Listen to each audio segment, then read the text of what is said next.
Adam Petrolhead presents.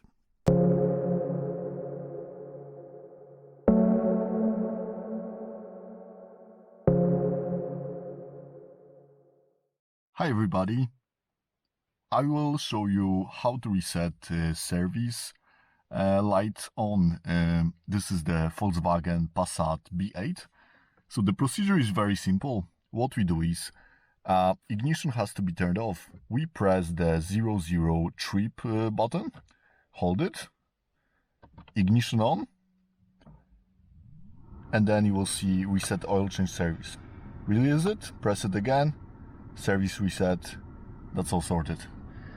And then the same thing, almost identical procedure is for inspection service light.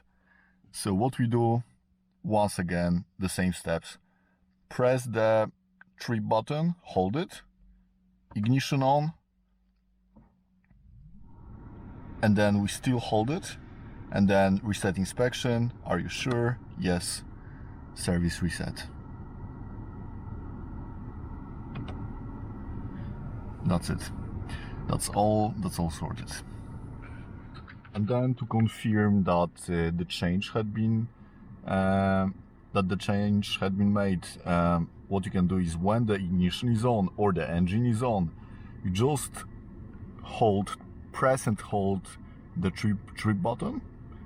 The first one is time, we still hold it, service, release it, and then you can tell that oil change is in 365 days, inspection is in 365 days, which means that had been reset.